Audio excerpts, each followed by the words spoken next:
Adolf Hitler was arguably the most evil man of the 20th century, but whilst many people know what he did, there is not enough concentration on the forces that created him.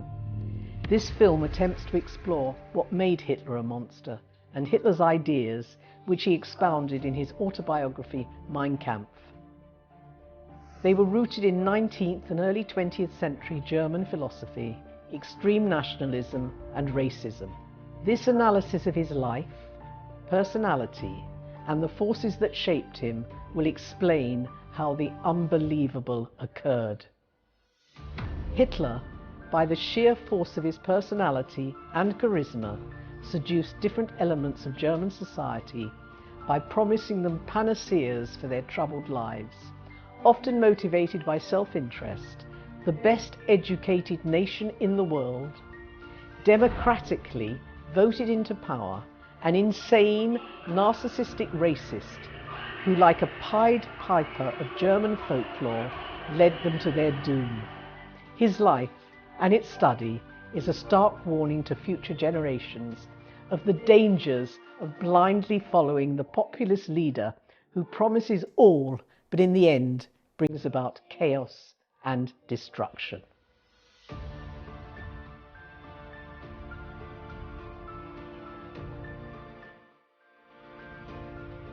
Hitler was born on the 20th of April 1889 in Braunau-on-the-Inn, a picturesque little town in Lower Austria.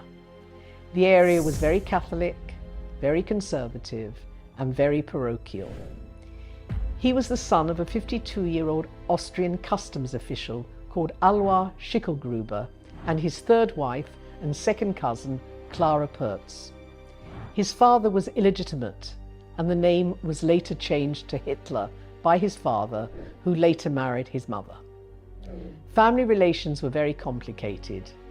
Adolf was his mother's fourth child and the first one to survive infancy. He also had two half-siblings from his father's second marriage, Alois Jr., born in 1882, and Angela in 1883. The father was prone to drunken rages and beat his eldest son, who was in turn jealous of Adolf, who was pampered by his young mother. But young Adolf was not spared. According to Alois Jr., he was afraid that after a beating, his father had killed Adolf. Between 1892 and 95, Alois found work in Passau, on the German side of the border. In 1895, his father retired after 40 years in the service of the Habsburg Empire and bought a remote farm near Lampach in Upper Austria. He hoped to make a living as a farmer and beekeeper. After a fight with his father, Alois Jr. left home at 14 and was disinherited. He now has grandchildren living in America. 13-year-old Angela, Adolf and Edmund, born in 1896, remained at home. There was to be one more child, Paula. Hitler was educated in the village school that had one class for all ages.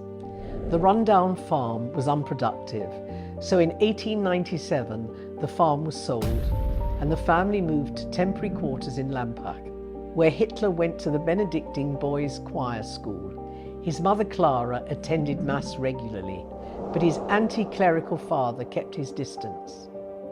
Hitler later wrote, "I had an excellent opportunity to intoxicate myself with the solemn splendour of the brilliant church festivals, wonderfully exercising man's need for something supernatural. It well knew how to work on people its mystical cult, its large sublime cathedrals, blessed music, solemn rites and incense." In 1898, the family moved to a new village south of Linz. Alois brought a small house next to the cemetery. Goebbels wrote about it. This was his realm, small and low-ceilinged. This is where he designed plans and dreamt of the future. So this is where a genius developed. I'm feeling quite sublime and solemn. As a 9-year-old, Hitler went to the village school. He said, "Even as a boy, I was no pacifist, and all attempts to educate me in that direction came to nothing." One of his fellow pupils, later Abbot Baldwin, recalled, "Playing war, nothing but playing war. Even we children found it boring after a while, but he always found some children, particularly amongst the younger ones, who would play with him. Otherwise, he practiced his favourite sport, shooting at rats with a handgun behind the cemetery next to his house. The Boer War of 1899 to 1902 excited many Austrian German nationalists. David versus Goliath, the poor Dutch farmers pitted against the huge might of the British Empire.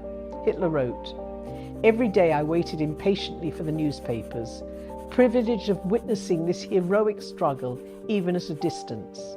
In 1923, Hitler said, "On the side of the Boers, the just will to liberty. On the side of the British, greed for money and diamonds." In 1900, 6-year-old Edmund died of measles, and Adolf was now the only boy in the family. Difficulties with his father increased. He demanded absolute obedience.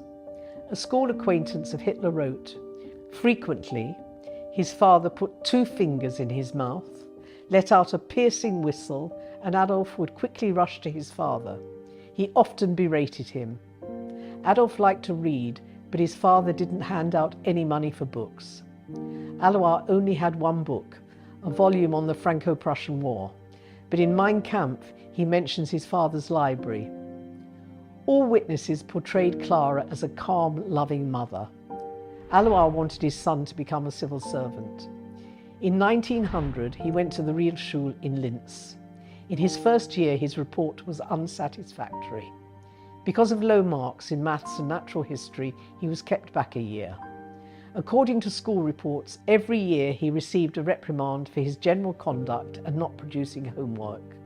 His tuition fees were waived, which meant his family were in financial difficulties. This is a later quote from his French teacher, Dr. Hüner. He was decidedly gifted, if one-sided, but he had difficulty controlling his temper.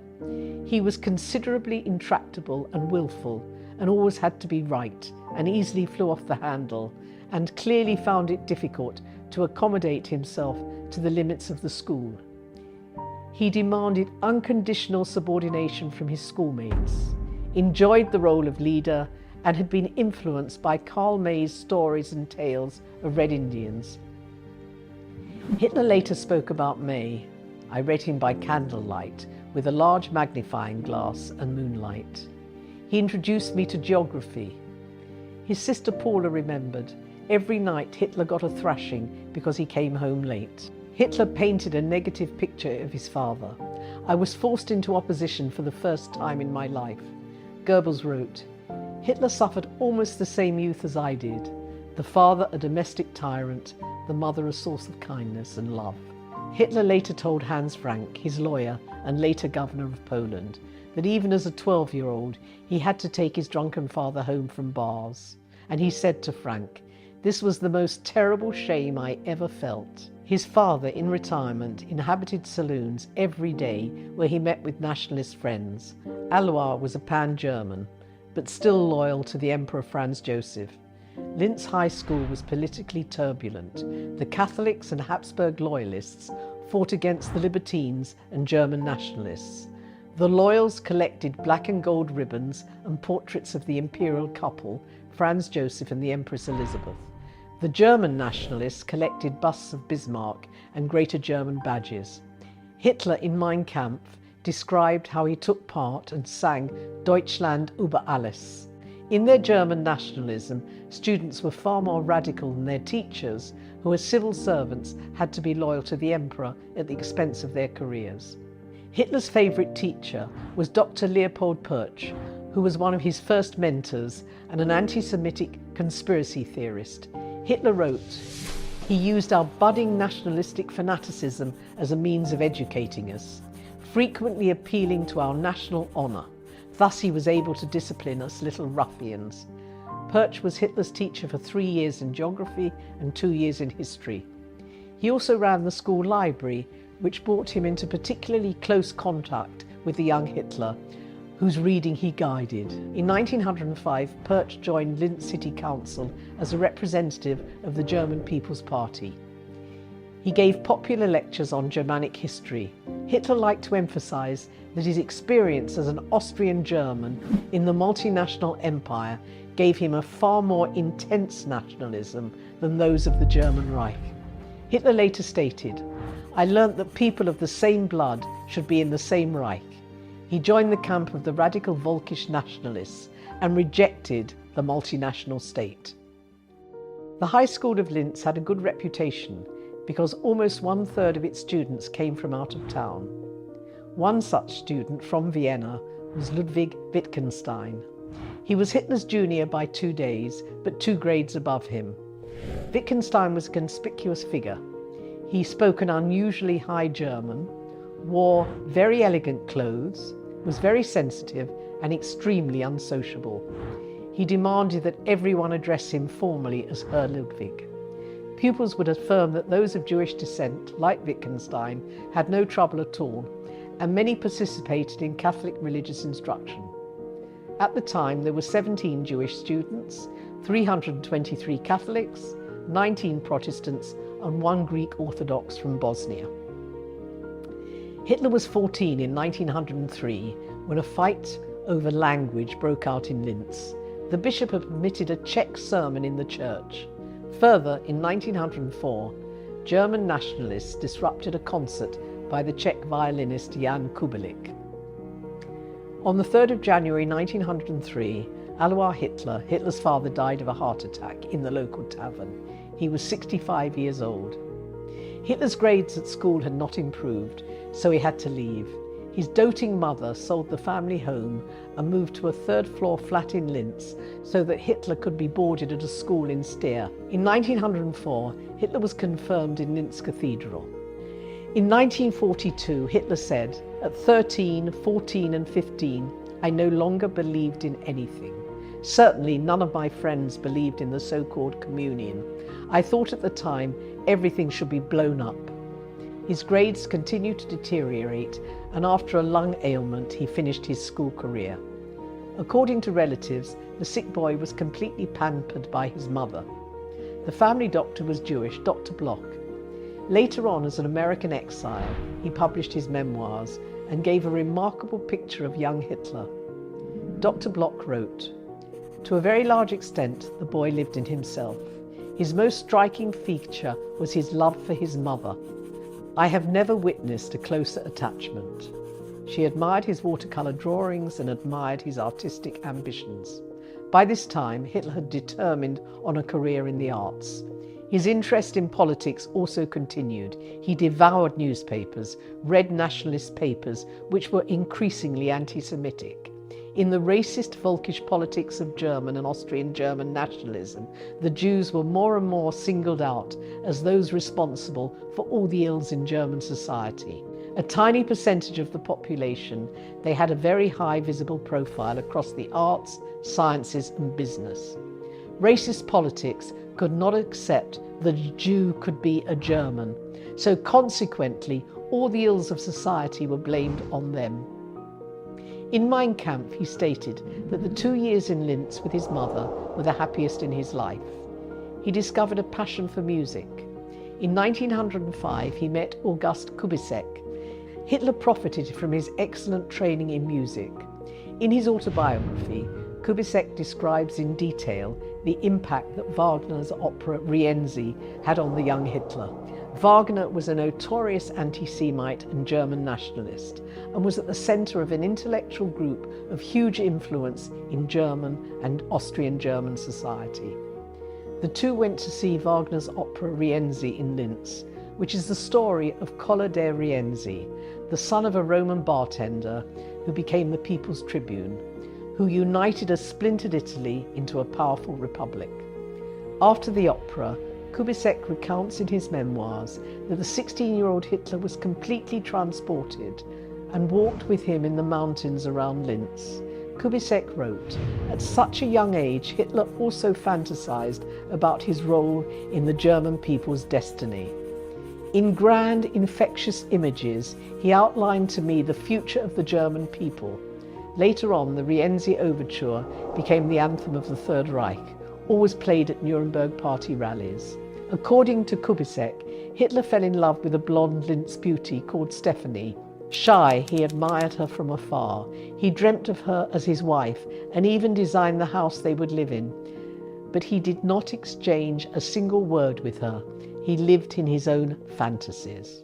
In May 1906, despite the family's reduced circumstances, he didn't take any jobs or apprenticeships. He announced he wanted to go to Vienna to become an artist. So at age 17, he arrived in the city for the first time. He was entranced by the architecture of the Ring Boulevard. He studied the picture galleries. He admired the opera house. He sent 4 picture postcards to Kubitschek and stayed there for 2 weeks. During his time there, he witnessed the converted Jew Mahler conducting Tristan on May the 8th. Later on, when in power, all Jews, regardless of their own affiliations, including conversion to Christianity, were barred from being part of the cultural and artistic life of the German Reich. In January 1907, Clara Hitler consulted Dr. Bloch. 4 days later, she had an operation for breast cancer, and again the family had to move to pay the bills. Totally self-centered, Hitler managed to persuade his ailing mother to let him return to Vienna to attend the Academy of Arts. But his work didn't meet the requirements of the Academy. He returned to Linz, where Dr. Bloch informed him that Clara's condition was hopeless. 18 years old, Hitler cared for his mother, with Dr. Bloch calling every day. On December the 21st, she died, and her son sketched her as she lay on her deathbed. 3 days later, the family called on the Jewish Dr. Bloch to express their gratitude. In 1938, after the Anschluss, Hitler placed Bloch under protection, and his family were undisturbed and allowed to keep their property. In 1940, he and his wife emigrated to America. His medical degree was not recognized, and so he could no longer practice. Hitler's noble Jew died in 1945. After his mother's death, with a small pension, Hitler returned to Vienna, where his friend Kubitschek joined him. He made a meagre living selling hand-painted postcards. He spent much of his time in the Spectators' Gallery in Parliament. There were 516 seats, the largest parliament in Europe, equal suffrage for men over 24. Kubitschek wrote, "It amazed me that Adolf was that energetic at 8:30 in the morning, and he said to Kubitschek, 'You can only build when the foundation is made.' Hitler called the parliament a wild, gesticulating mass, screaming all at once in every different key. Indeed, the parliament permitted 10 different languages." Hitler wrote, "The more the linguistic babble corrodes and disorganized parliament, the closer drew the inevitable hour of disintegration of the Babylonian Empire, and with it the hour of freedom for my German Austrian people. Only in this way could Anschluss with the mother country be restored." Hitler grew to hate the cosmopolitan modernist Vienna, which he believed was destroying the pure Volk of the German Austrian people. His fortunes deteriorated, and he finished up in a hostel. In the hostel he read assiduously and became more and more engrossed in the racist Germanic writings of the pseudo-philosophers in Vienna. From 1907, Vienna had a populist mayor called Karl Lueger, who had come to power on an anti-Semitic ticket. He was a brilliant rabble-rouser. The Vienna that Hitler lived in was an extraordinary city that both fascinated and repelled. It was the centre of a polyglot empire. We can see in retrospect the seedbed of the catastrophe that was to overtake Central Europe in the 20th century. It was also the centre of what was the most exciting in modernist culture.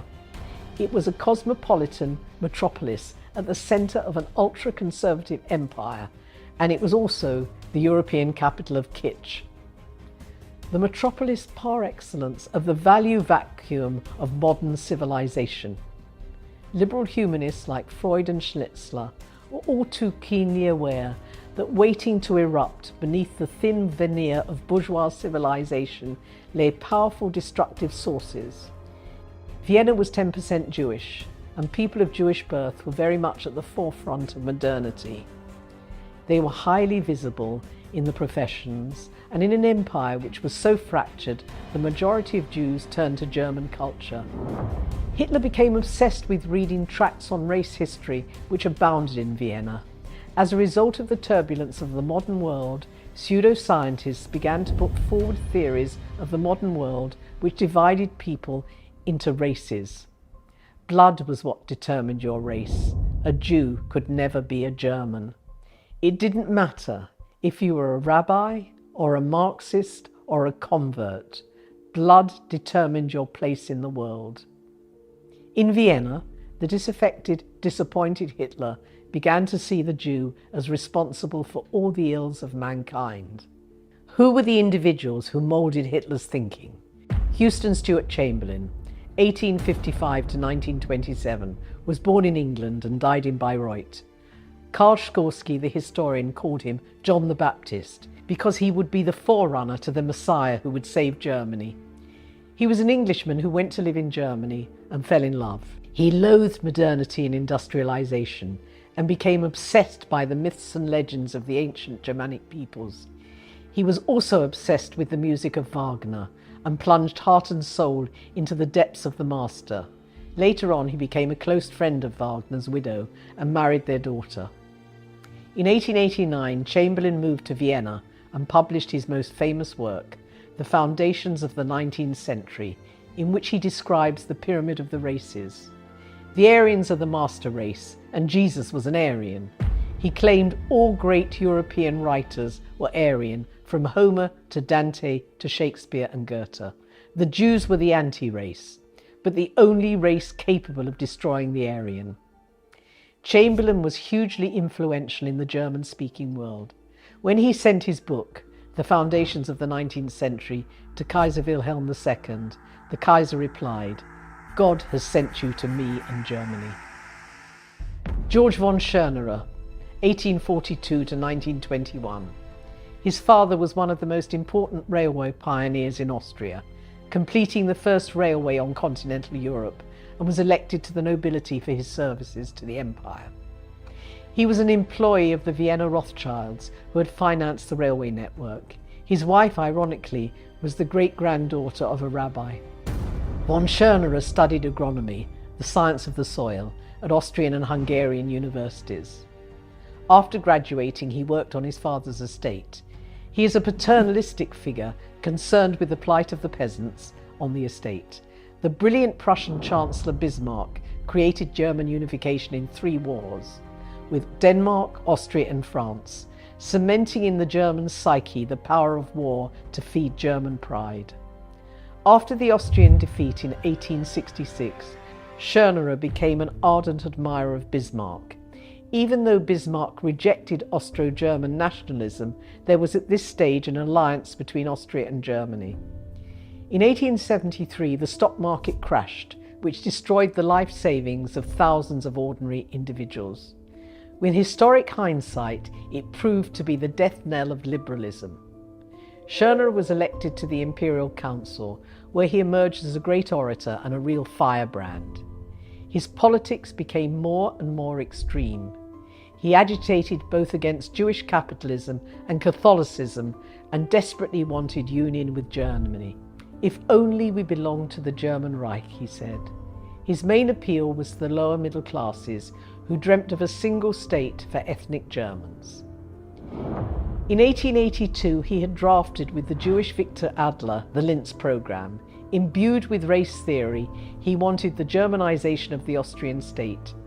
He proposed ceding the Slavic parts of the empire to Hungary, and he wanted German to become the official language of Austria. He said, "We protest against all attempts to convert Austria into a Slavic state.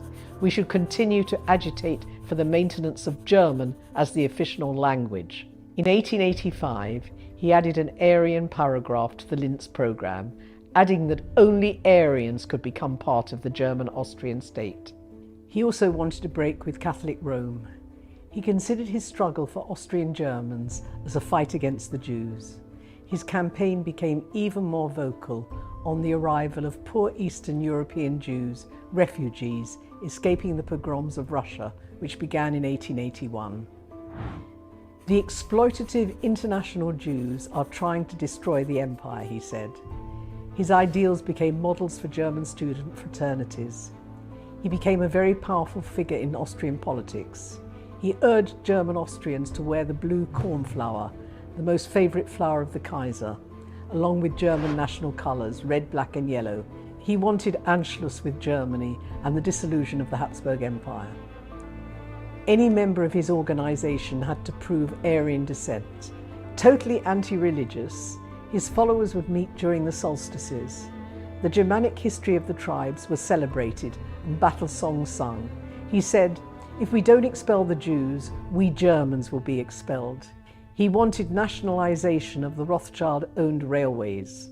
In 1887 he wrote, "The Jew is a blood-sucking vampire," and he sponsored a bill to restrict Jewish emancipation. In the preamble he wrote, "The Jews are the enemy." By 1907 there were 20 members of his party in Parliament. His ideology was very closely linked to Teutonic paganism, with its cultish 2,000-year history. He even installed a new calendar. Year 1 was 113 BCE, when the German tribes had a victory over Rome. He called himself the Knight of Rosenau. He even tried to resurrect the old Germanic names for the months of the year. The war on the Jews is a basic pillar of ideology. Dr. Karl Lueger, 1844 to 1910, the future mayor of Vienna, came from a modest background. He studied law at the University of Vienna and was a member of the Catholic Student Association. He became a lawyer and was acutely aware of the problems of ordinary working people. In 1873, the stock market crashed, which led to economic and social misery for thousands. He hated the corruption of Vienna City Council, and when he was elected, he became the champion of the ordinary. He managed to unite German nationalists and Christian socialists. Deeply Catholic, he blamed the Jews for everything wrong in Viennese society. In 1897, the charismatic, popular Lueger became mayor of Vienna, a position he was to hold until 1907. Hitler was fascinated by him and paid tribute to him in his book Mein Kampf. Other influences on Hitler were Guido von List, 1848 to 1919, and his disciple George von Liebenfels, 1874 to 1954. They were both influential figures in the underground racist world of fin de siècle Vienna. Deeply alienated, they wanted to take the German people back to a time of glory when the pagan tribes defeated the might of Rome. They dreamt of a long-forward leader who would lead the Aryan people to victory. Also violently anti-Semitic, they concentrated on the pure Aryan myth and the dream of the longed-for leader. Liebenfels wrote, "Everything the leader does is right because it emanates from him." They were totally undemocratic, believed in race and blood, and the supremacy of the Aryan people. List used the swastika as a symbol, and their ideas were very popular amongst the dispossessed in cosmopolitan Vienna. Hitler loathed Vienna. It was there that he absorbed both the Catholic and pagan versions of anti-Semitism. Pope Pius IX, 1846 to 1878, and his successor Leo XIII, 1878 to 1903, were both incredibly conservative, fighting the twin pillars of liberalism and socialism. Violently anti-Semitic, they believed that the only good Jew was a converted Jew. Hitler left Vienna for Munich, and when World War I broke out, the Austrian Hitler joined the German army and was decorated for bravery. Ironically, it was his Jewish captain, Hugo Gutmann, who pinned the Iron Cross medal on him. When the war came to an end, Hitler was recovering in hospital from a gas attack. On the 18th of November 1918, he returned to Munich, which was in the grip of revolution. The patriotic First World War turned out to be one of the most appalling episodes in human history. Modern technology was harnessed to mass murder. The losses on all sides were terrifying. To give one example, in 1915, a quarter of all 19-year-old Frenchmen were killed. The war didn't end because of any decisive battles. Revolution broke out in Russia. It was overtaken by a communist revolution that led to Russia's exit from the war. Revolutions spread throughout Europe. Many of the leaders were of Jewish birth. All had rejected their origins for internationalism. In Munich, there were 3 left-wing revolutions. The situation in Munich was terrifying. There were food shortages and lawlessness. Soldiers were returning from the front. Many had lost limbs or had been blinded and were totally disillusioned with the Germany they found. In this time of crisis and polarization of politics, right-wing groups were also planning a new destiny. The Third Communist Revolution was finally destroyed by the Freikorps, an organization of right-wing militarists. On the 14th of August 1919, they proclaimed a free state of Bavaria. During this chaotic period, Hitler worked for the German army, checking extremist organizations. He also participated in national thinking courses organized by the educational department of the Bavarian army. The papal nuncio to Bavaria, Eugenio Pacelli, wrote this letter. The scene was indescribable, the confusion totally chaotic. In the midst of all this, a gang of young women of dubious appearance, Jews, like the rest of them, hanging around. The boss was Levian's mistress, a young Russian woman and a Jew, and a divorcee. And it was to her that I was obliged to pay homage in order to proceed. Levian is a young man, also Russian and a Jew, pale, dirty, and with drugged eyes, a Jew. In 1933, as the Vatican representative on foreign affairs, he concluded a concordat with Hitler. In 1939, he became Pope Pius XII. In 1920, working for the army, Hitler found a group that interested him, the German Workers' Party. They met in beer kellers and attracted the displaced and the disaffected. The Kaiser had been overthrown. In January 1919, Germany went to the polls for the first ever democratic elections in its history. A broad left coalition took power. A remarkably liberal constitution was drafted by the Jewish lawyer Hugo Preuss. After the horror of the First World War, the German government hoped the Allies would treat them reasonably. Instead, they wanted to punish Germany for the war. Germany lost much of its territory and thus its natural resources. They had to pay a huge fine, not just in gold, but in produce, and there was to be no real rearming. The treaty was dictated, not negotiated. It made economic recovery almost impossible.